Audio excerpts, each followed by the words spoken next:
You're entering the wind tunnel with Jack Root. No spin, no bull, all Jack.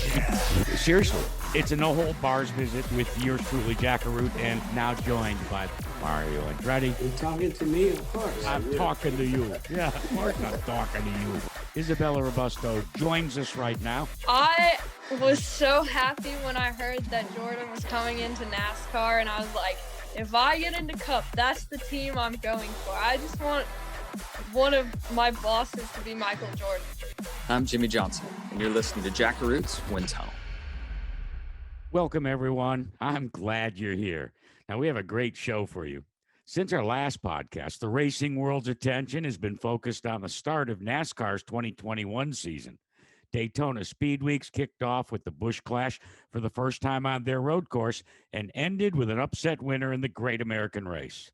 There was plenty of action just a few miles away as the Advance Auto Parts Weekly Series kicked their season off with 9 straight days of racing at the half-mile New Smyrna Speedway. So, what do you say? Let's get you up to speed with this week's news and notes. As I said, New Smyrna hosted their annual World Series of Stock Car Racing, and the winners in the late model division included Derek Griffith, Sammy Smith, Dan Fredrickson, and 2 drivers who scored double victories, Ryan Moore and Stephen Massey. In the Tour Type Modifieds, Craig Lutz, Patrick Emmerling, Cup star Ryan Preece, and Matt Hirschman all went to victory lane. By the way, New Smyrna Speedway got some publicity in the Daytona 500 as Ryan Blaney's Team Penske Mustang carried the track's name as an associate sponsor. It was the kickoff of a unique and innovative program by Advance Auto Parts that will showcase NASCAR-sanctioned short tracks in the United States and Canada that are all part of the NASCAR Advance Auto Parts Weekly Racing Series. Each week, a short track will be on Blaney's number 12, and should he win, that featured track will win $1,200. Up at the birthplace of speed, the Daytona International Speedway, it was the kickoff to NASCAR's 2021 campaign for the Trucks, Xfinity, and its premier division, the NASCAR Cup Series. Elliott inside in the chicane. Ryan Blaney. Here comes Kyle Busch. And it's a drag race to the line. Kyle Busch is going to steal the Busch Clash. I just knew to keep my head down and keep focused ahead and just seeing if I could hit my marks and get close enough to have a shot like that if something like that were to materialize. And fortunately, it did for us. And it's Almirola coming to the line. They are 3 abreast. It's Almirola over Christopher Bell and Ryan Newman. Dillon to the bottom. Here they come, racing to the line. It is Dillon. Here comes his teammate, the Texan, trying to hold on. 43 years old. Big crash, and Ben Rhodes going around the outside and across the line. Jordan Anderson with the huge run. But it's Ben Rhodes, the winner. This is so special. Biggest win of my career. I can't even believe this. You know, as a driver, you're always asked about what your biggest accomplishment is. This is it. This is hands down it. This is the place to be.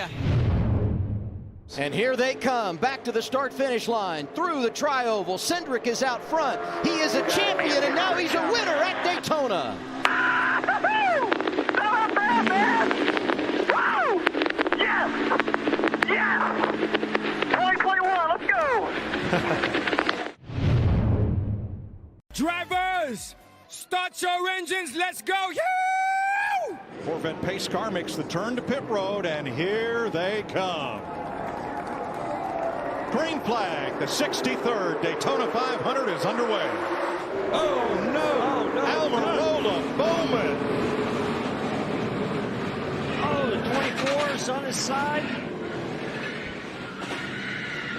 Remember what I said, Clint, about 21 cars? Logano goes back up, Keselowski with him. McDowell in tow, Dillon on the bottom. The run's on top. Oh! Teammates! Around they go, and a hard crash. Kyle Busch. Larson. Caution is out.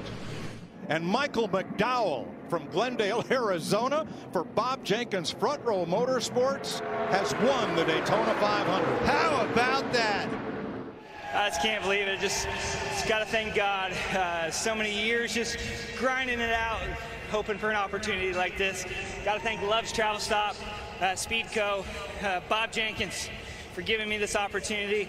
I'm so thankful. Such a great way to get a first victory at Daytona 500. Are you kidding me? And that's this week's news and notes. Okay, let's start this episode off with one of NASCAR's emerging stars. After cutting his teeth on the dirt tracks of America, he was chosen for Toyota's driver development program. He rocketed through those ranks and started his climb up the NASCAR ladder, first in trucks, and then with the help of Joe Gibbs Racing, he stormed the Xfinity Series, winning the 2019 championship, and then moving up to Cup driving for the Levine family racing team. And this season, he's the newest member of JGR's NASCAR Cup roster of drivers. From Norman, Oklahoma, Christopher Bell. Hey, Christopher, thanks for joining us inside the wind tunnel. Hey, man, thank you for having me. All right, let's talk a little bit about how everything came together for you in the transition over, first, after winning so many great races in the Xfinity Series, to be kind of a satellite team and lie in waiting your freshman year for the opportunity to finally be totally immersed in JGR. Yeah, man, it's been a very welcoming sight to be able to move to Joe Gibbs Racing. Very thankful for the opportunity Toyota provided me to move to the Cup Series last year and get my feet wet and kind of learn the name of the game, Cup racing last year. But obviously Joe Gibbs Racing is an organization that I'm thrilled to be a part of. And ever since I signed with them in my Xfinity days, it was something that I knew I wanted to be here. For a very long time, I've pointed out that the business model and what I call the development model that Toyota hammered out, going all the way back to identifying very young drivers and then working them through the pipeline, it has become, I think, pretty much the template for the other auto manufacturers as well. As you kind of moved through that system, what was the biggest and best thing that Toyota provided you? Yeah, I mean, I would say that throughout the ranks, the biggest and the best thing that they provided was just opportunity after opportunity. And, without them, I wouldn't have been able to go asphalt racing in the first place. So whether it was the opportunity at Kyle Busch Motorsports, late model racing, and then from that, we went to the truck series. And from the truck series, then we went to the Xfinity cars as well. So it was just kind of, each opportunity was something that was not expected on my part. And I'm just very thankful that they provided those to me and I was able to make the most of them. You're one of a very growing number of very young drivers that are nipping at the heels, or in some cases, supplanting some of the veterans at the ultimate NASCAR Cup Series level. When you look at it and you realize that now you're strapping it on and going up against guys that you watched on TV or that you said, man, someday I'd like that opportunity. Do you ever have a moment to just sit there and have to remind yourself that it's reality? Yeah, I mean, and the biggest thing is you can't psych yourself out, right? Like a lot of these guys that we are racing against are our heroes, and we did, grow up as 5, 6, 7-year-old kids watching these professional racers race, and now that we're racing against them. But whenever you get out there on the racetrack, it's just a car number. It's just a car number, and it's a competitor, and you have to beat them just like you would beat anyone else. What is the skill that you want to improve upon in this second season at the NASCAR Cup level? Yeah, I mean, I think just the distance racing has been difficult. And, I've noticed that that's been the hardest part every step of the way. Whenever I started running truck races, they seemed really long. And then moving from truck to Xfinity, the Xfinity races seemed really long. And obviously the Cup races are roughly twice the distance of a truck or some of the Xfinity races. So it's just getting accustomed to the long distance races, figuring out how to make sure that I get my equipment all the way to the end of the race without having an accident of running into the wall or running into another competitor. And there's an art to that. And it's very difficult to do, to run 500 miles. And, your car has to be in, as good a shape at mile 500 as it was mile 1. So as you were honing your skills and earning a lot of trophies and moving up the ladder and, coming up to the exciting conclusion that you finally got the brass ring, and now you're at the ultimate. You're part of the first chair. But I want to talk a little bit about the dynamics because you're the new kid. Okay, you're the new guy. You've got MTJ and you've got Kyle and you've got the coach and that incredible group of people behind you. Has there been any hazing? Has there been anything where they just want to test you a little bit to maybe get a laugh or just remind you that you are the newbie? Not yet. I would imagine it's probably you expect it though, right? Later on in the year. And yeah, I would say that I am expecting that, but it's been all pretty smooth sailing so far. One of the things I've always believed is drivers that cut their teeth on dirt, they learn car control to the point where it becomes embedded as muscle control. And with the way these cars drive, how important is that? I think it's really important. Especially the low downforce stuff on the short tracks that we got going on right now. You're slipping and sliding all over the place. So. It's very important, and I feel like it's a huge benefit for me to have that skill set. Will you ever give up the dirt because you love to go back there and try and test yourself? And just recently at the Chili Bowl, the kid from Norman, Oklahoma that grew up and was weaned down the dirt, I don't think you're ever going to get that out of you, are they? No, definitely not. You can expect to see me there. I don't know how much I'll get to do it this year, but I'll be around, absolutely. The second year in the Cup Series. Last year, let's face it, I believe for a very long time, it was the first time that you went winless in NASCAR's Premier Series. How much patience did Christopher Bell have to exercise? How many talks did you have to remind yourself that this is all part of moving up the ladder? Yeah, it was difficult. It was one of my biggest years I've had in my racing career. So I'm excited to not be the underdog anymore, get back to where I feel like I belong, and hopefully that's competing for wins and running up front and being a factor every week. Let's not forget, you picked a heck of a time to have to graduate up to the top level with the COVID-19, and all of a sudden practice, it went the way of Allen Iverson. Yeah. It wasn't ideal. Absolutely. Definitely wasn't ideal. How did you adjust? I would say, you just got to adjust on the fly. Like there's no real magic way to it. A big thing is the teams too, right? Like a lot of it becomes in the team's hands as far as how they prepare the cars and who can do the best job hitting the setup right out of the shop. Talking to Christopher Bell here on the Wind Tunnel. He is part of the Joe Gibbs Racing operation under the Toyota banner. Christopher, when you look at away from the racetrack, are you one of these myopic, I'm a driver and that's all I'm concerned about? Or do you have other outside interests that maybe a lot of your fans aren't even aware of? Yeah, I would say I'm pretty much a racer at heart. If I'm not at the NASCAR races, you can catch me at a dirt track somewhere. Short track racing, it's provided you with the opportunity. We're pleased to be partnered with Advance Auto Parts, who have made a major commitment to the NASCAR Advance Auto Parts Weekly Racing Series.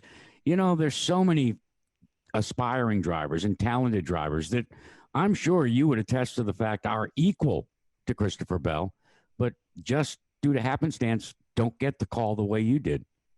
Yeah, I'm sure that there's a bunch of race car drivers out there that are super talented, and my best advice to them is win races. That's essentially how I got to where I am, and winners won't be ignored. If you win enough, you will get an opportunity somewhere. So who gets more attention when he walks into a local eatery in Norman, Oklahoma? Christopher Bell or the head coach of the Oklahoma Sooners? I'd say Bob Stoops. I don't know. He would definitely be more famous than me. Listen, we appreciate it. We wish you the very best of luck, and don't be a stranger here on the Wind Tunnel, and go get him in 2021. Thank you. I appreciate your time. We're hitting the brakes, but we'll be back on track after this. With Advance Auto Parts, you can get the part you need from the comfort of your garage. We have a wide variety of parts in stock, and you can get them fast. Order online with Advance Same Day and get your part with same-day pickup in-store, same-day curbside, or same-day delivery. It's the fastest way to get the part you need, where you need it, when you need it. Advance your auto at Advance Auto Parts and participate in CarQuest locations. See store for details. Hey, I'm Joey Logano, and you're listening to Jack Roots Wind Tunnel. New Newgarden did everything he had to, but Scott Dixon is a 6-time IndyCar champion. How about that? You know, I don't know what I'd ask my guys to do different. They were flawless, fastest in the pits all year long. They were awarded earlier this weekend by Firestone, so I'm extremely proud to drive for my team, and not just our car, but all the teams combined, all the engineers, all the mechanics. We have an incredible crew that puts in a lot of work, and you know, we just came up short. That's all it is. We weren't good enough. We'll reset. We'll hit them harder next year, and I promise you we'll be in the fight. This crew can be in the fight every year, and so I have confidence we'll come back. So thank you to Hitachi, Team Chevy. You know, Team Chevy was the engine to beat today, and I think all year long. So big credit to them. Just a little short on points, but we'll come back hitting harder next year. Welcome back to the Wind Tunnel. It's time for us to focus on the NTT IndyCar Series, and I honestly can't think of a better guest than our next one. He's a former NTT IndyCar champion, chased for the 2020 title, only to be beaten out in the final race by Scott Dixon. Josef Newgarden joins us now. Josef, it's been a wild and wacky 24 months for you. Forget about COVID-19 and what everybody had to deal with for the last almost a year. You win the national title with Team Penske, and then you go out to defend it, only to have Scott Dixon have what has to be considered by most in the industry an incredible season. And yet you never gave up. Well, you can't, you know. I think for us it was a year to battle. I look at the year now, having done it, and there's not a lot that I would change, not a lot that I would ask different from my team. I actually thought we ran probably one of the best seasons that we could run. You know, we just didn't have things fall our way one too many times, and it put us in a hole, you know, halfway through the year, and really it was almost too steep to dig ourselves out of. You know, we couldn't claw our way back enough, but we did give it a run. Like you said, we fought to the end, and you know, that's what it's about. You just can't give up. You just never know in this sport how things are going to turn around. Maybe. Look, I had a sense at midseason that you, not struggling, but you were going to conquer the frustrations. I got the sense that, you know, Mr. I'm always positive and the glass is always full had to talk to himself at night to stay focused. Well, you know, you start to just get the helplessness feeling. I mean, I felt, you know, always positive, and I think, you know, to some degree you're right. You have to start reassuring yourself of the things that you believe, which is staying positive and staying focused. That stuff can naturally start to slip the more aggravated you get. But it was aggravating, you know, the yellows, the poorly timed yellows that just seemed to keep biting us. And not only were they just biting us, but they were also seemingly helping Dixon at the same time on every event that was happening to us. So it was just almost a recipe for disaster. But we stayed focused. You know, it's what you just have to do. You have to try and maintain your focus and your composure. Because as bad as the first half, really 3/4 of the first part of the season went against us, you know, that can completely turn around sometimes and give you a beautiful second half or a beautiful final corner. And you just don't know if that's ever going to be enough. So I think you've always got to maintain that, you know, that grip on the possibility that things can turn your way. Who do you think had to work harder to stay positive? Josef Newgarden or his crew? I think probably, you know, for me, it's hard to say. Definitely, I've got a lot of really great people on my crew. Honestly, Travis Law, my crew chief, is he's always looking, you know, to carry to the next event, whether we had a really great day or a bad day. He's going to the next event, and we're going to have, you know, the same effort and focus. So he's a great rock for the team itself, and for the mechanics. Specifically that are working on the car and trying to stay motivated and trying to stay interested on, you know, are we going to be successful? Are we going to win races this weekend? They really need that positive influence that Travis brings. And then I think between myself and Gavin Ward is my engineer. We just have a really positive relationship where, you know, if there's a day that he's feeling a little down, I'm lifting him up. If there's a day that I'm feeling just a little down, he lifts me up. And so that's been a really good, you know, positive relationship that we've had to work together. And then you have, you know, Tim Cindric, the boss of the team, and he's specifically on my car to call the strategy. And he's he's always just focused on trying to have the best day possible, regardless of what's going on. So he's very, very even keel. So it's hard to say. I don't know that, one end needed it more than the other, but we definitely all worked collectively to try and stay focused. I've heard it said many times through generations of drivers that the relationship that they have with their crew is even stronger than the relationship. As much as they love their spouse, it's even stronger, because when you're hitting on all 8 cylinders as a crew and a driver, they can always end your sentence before you do. Yeah, you end up getting into a really good, or you hope to. Not everyone does. Not everyone has a great relationship with their crew, but I think it's critical to have that very tight bond amongst the team. Here's the thing. When you have a race team, a lot of it can be centralized right around the driver. And in a lot of ways, that's true. At the end of the day, the driver's in the car, and what the driver needs and requires is really important. That's what we're kind of all working towards. So, selfishly, I hate saying that, but that's why everybody's there. We're trying to figure out what's going to make the driver happy and go fastest, and then how, as a team, are we going to execute on race day and make the most out of that. So, trying to form that bond with your team is so critical. The people that you get to work with, they have to be so committed to the cause and to the driver itself. And if you don't have that commitment level, then you're not going to maximize the most out of the people around you. So when you do get that really strong bond that you talked about, it can be extremely powerful from a results standpoint and from a performance standpoint. But it's a very powerful bond. It can be just as powerful as a marriage, like you said. You talk about the bond between the crew chief and the engineer and the driver and the mechanics. There's a relationship that I think has always been unique to Team Penske, and that's that the captain can assemble a diverse group of drivers. One may be outspoken and when Dancing with the Stars, and the other one may have started out life stocking shelves for his father, and the other one may be racing go-karts. When you first got to the team and your teammates punked you, and it absolutely was the best I ever saw when you were pulled over by an Indiana sheriff. Can you share that with us? Oh yes, this was like a war that had broke out between me and Simon Pagenaud.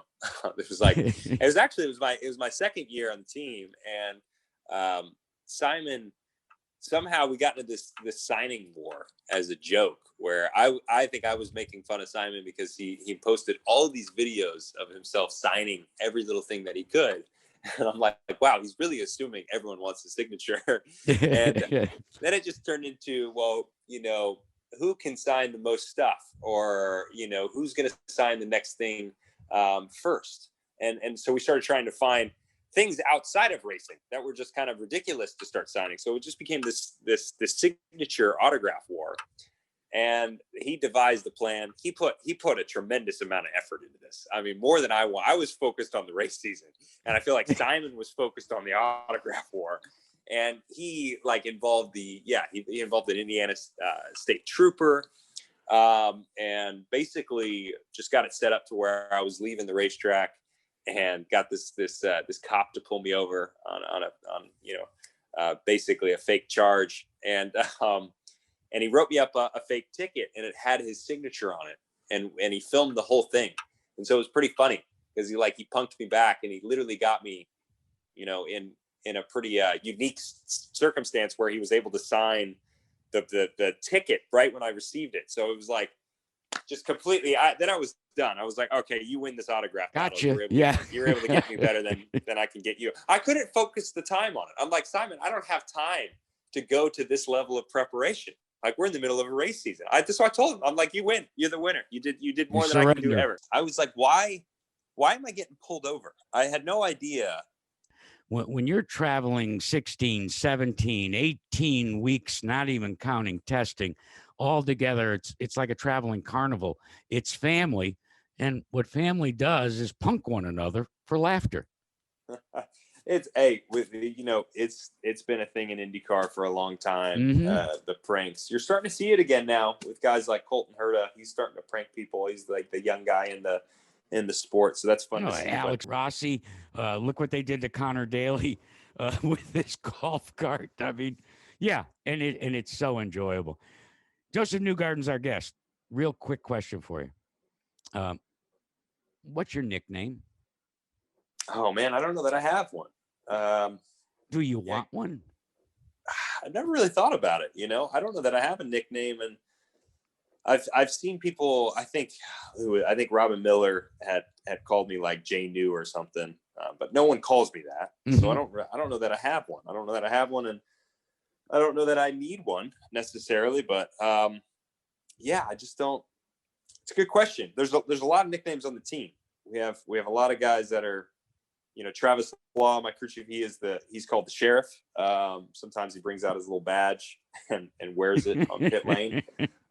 So there's cool stuff like that, but I don't have one. I don't know why. We probably should ask the mechanics why I don't have one. Well, and we can also put it out to our listeners. They can go to www.jackaroots Wind Tunnel and nominate some names. Not saying you have to take them. I'd like to hear from the listeners too. You guys let us know what you think is best. How about the Silent Assassin? Oh, yeah, that's actually hilarious because, another name I had been called was the Angel Assassin. Ooh. Yeah, which I kind of liked. I was like, oh, that's kind of cool. I didn't mind that. So I have heard Angel Assassin before, but, it's not like it's stuck. No one's been like secretly calling me that. But yeah, let's see what All right, let's see what happens. I will share with you in my career, I gave 2 nicknames that have stuck for a long time. Oh yeah, which ones? One went to the Formula One champion who came over in his first season, drove a pink car, but eventually won the Indianapolis 500. Emerson Fittipaldi, Mo, and just next time you see him, he'll be the first to tell you. I came up with it first, and it stuck, and now it's universally accepted. And that's a good one. And then there was a young kid from New Zealand that had just entered IndyCar racing, and I gave him the name the Iceman. And you know who that is. Yeah, you're going to say Iceman. Yeah. There you go. I didn't know that. I didn't know you coined those. But then again, Joseph, if you stick around this sport long enough, you're going to get lucky, right? That's pretty cool. That's good backstory right there. Those are 2 really solid ones. And that's why they've stuck around, because they're so solid. So if I can get the Silent Assassin going, hey, that'll be 3. I can't see you with wings. That's okay, but I think it's the Grim Reaper. Go with the Grim Racing Reaper. But I like that they're so different. You have this like angelic. That's true. It's a contradiction of terms, isn't it? Yeah, I like it. It's kind of neat. All right. Well, we'll see what we come up with over the course of the next couple of weeks. Final question. You and I've talked about this before. One of the things that Team Penske and Tim Cindric have done very effectively is assemble all of their teams under one roof, and not necessarily out of requirement or necessity, but in a desire to be close.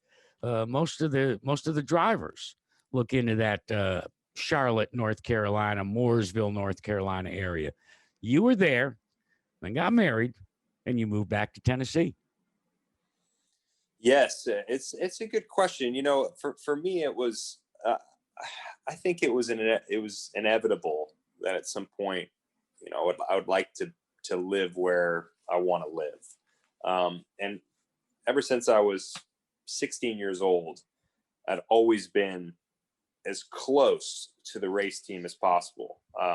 When I was racing in England, I lived, next door to the race team. When I moved back to America, I lived in Indianapolis when I was running Indy Lights. When I joined SFHR for IndyCar, I was in Indianapolis, just up the road. And then the same thing followed suit when I joined Team Penske. I moved to Charlotte, no problem. I gotta be there as close to the team as possible.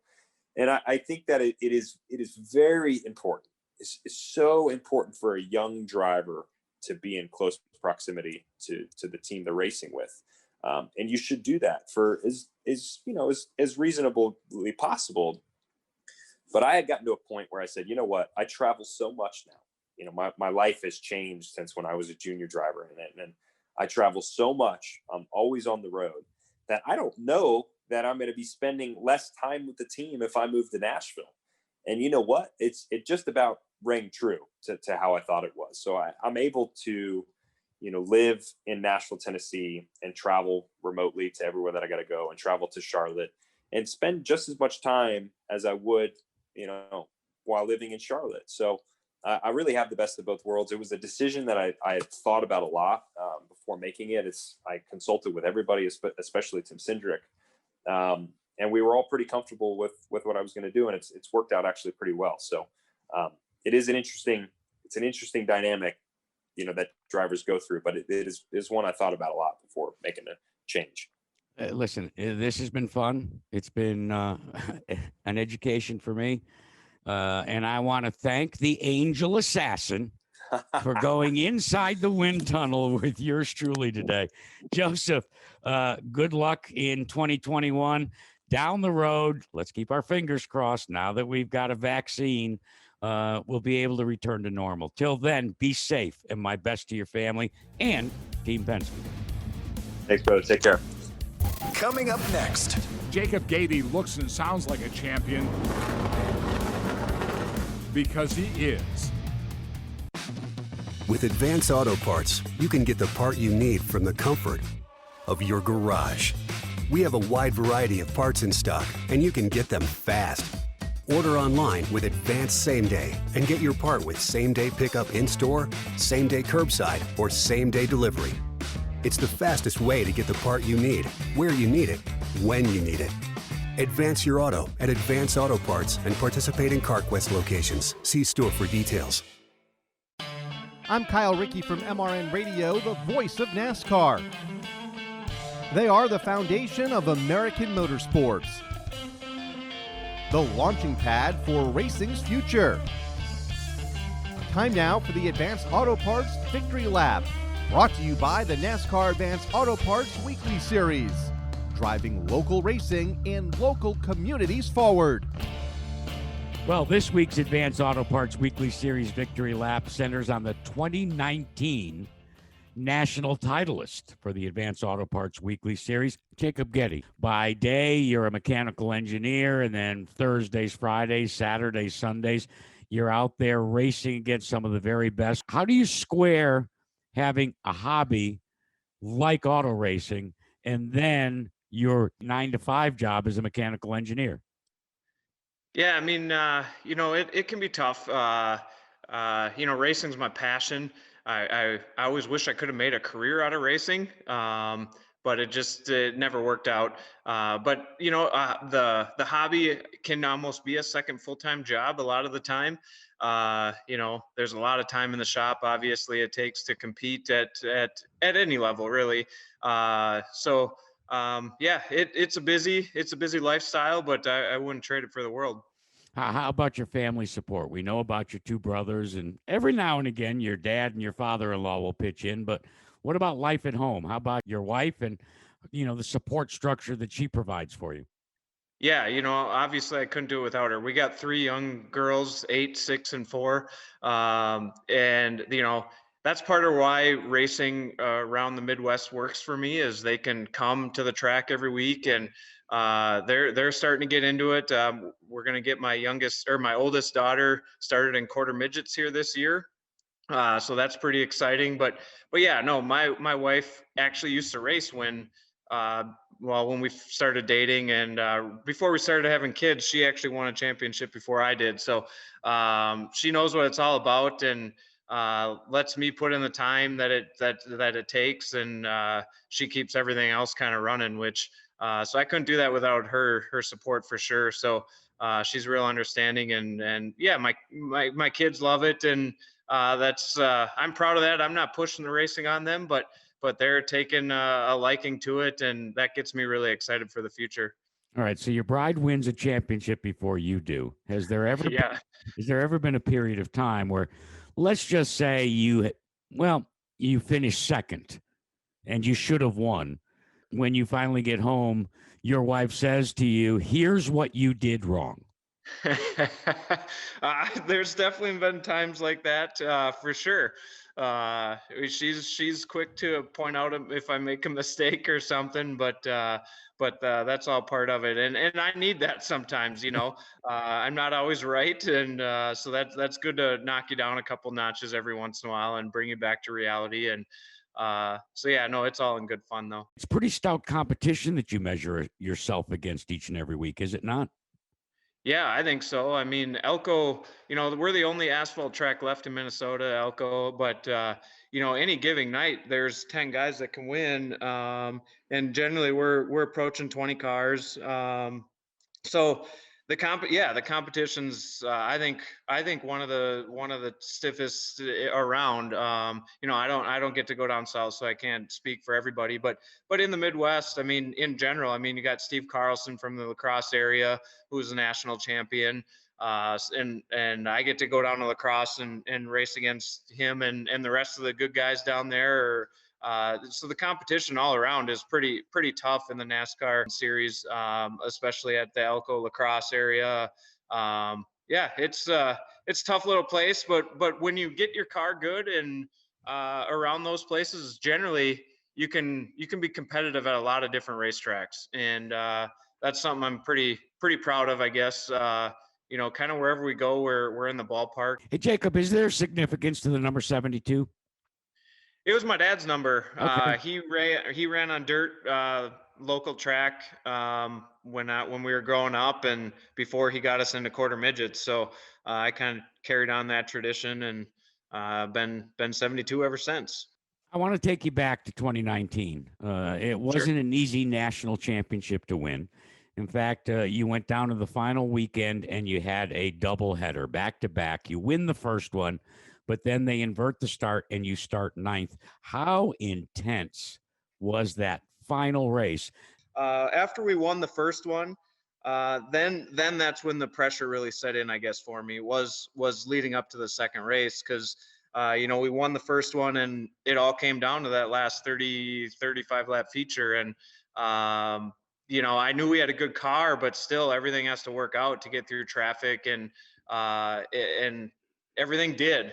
And I guess we got lucky that we brought a really good race car, and that's what it took. And traffic worked out, and I was able to get the lead, and everything worked out. So no, but it was pretty nerve-wracking going into that second one. It was a giant relief when it was over, I guess. Well, and the call from Steve O'Donnell had to be extra special, seeing how he had to chase you down at work. Tell me a little bit about when you fielded that phone call in your cubicle.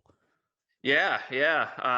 So I was at my desk, and I was hoping the call was going to come sooner than it did. Honestly, it took a little longer. NASCAR reviews all the points and everything like that. So I was hoping it was going to be on Tuesday, but I think it didn't come until Wednesday or Thursday that week. And you're kind of just waiting around. It's like, man, I hope everything was on the up and up all season and there wasn't a missing point for someone else or whatever. But no, that was pretty special to get a call from the president of NASCAR. That was pretty cool.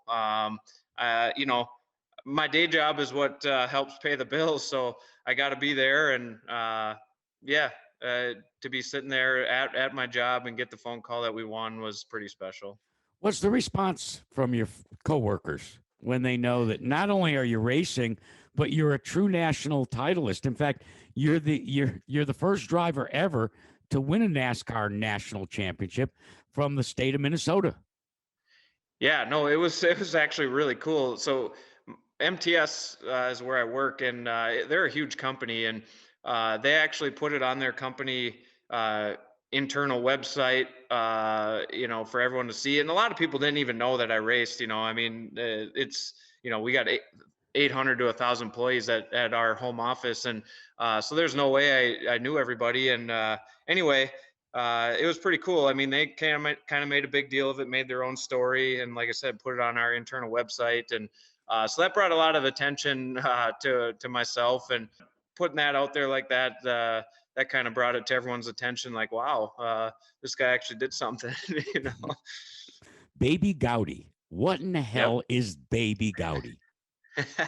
So that's kind of interesting story. When my wife got pregnant with our first daughter, Reese, she started making baby bibs and burp rags and stuff like that. And then, it kind of grew into selling them at craft shows and stuff like that. But anyway, when she was pregnant, she worked with one of her sisters at a warehouse deal, and it was just a joke, rubbing her belly and just calling it Baby Goede as kind of a spin off our last name. And so anyway, when my wife actually went full time with her business, making baby blankets and custom embroidered stuff, the name she just went with it and stuck. So it's kind of a spin off of our last name. But yeah, she's keeping busy with that. That's her full-time gig. I actually built her a room in my shop so she's hogging up some space in here, but no, she keeps busy, and that's pretty cool. It is very, very cool. And I'm glad you did that at the shop because she can keep an eye on you. Listen, yeah, Jacob, right. to you, your two brothers, to your wife, to the entire Giede family, nothing but the very best. And go get them again, will you, in 2021? All right, we're gonna sure try. So that's the goal, is to try for championship number 2, and so we're working hard to make it happen. Be sure to join us again next week for another trip to racing's grassroots with the NASCAR Advanced Auto Parts Victory Lap. Brought to you by the NASCAR Advanced Auto Parts Weekly Series, advancing the next generation of drivers and champions. I'm Kyle Rickey from the Motor Racing Network. With Advance Auto Parts, you can get the part you need from the comfort of your garage. We have a wide variety of parts in stock, and you can get them fast. Order online with Advance Same Day and get your part with same-day pickup in-store, same-day curbside, or same-day delivery. It's the fastest way to get the part you need, where you need it, when you need it. Advance your auto at Advance Auto Parts and participating CarQuest locations. See store for details. Would you like to be part of these Wind Tunnel podcasts? Well, guess what? You can. Email us at jackarootwindtunnel@gmail.com, or better yet, call our hotline at 413-566-6206 and record your comments and questions. By the way, you can also post on our website, jackarootswindtunnel.com.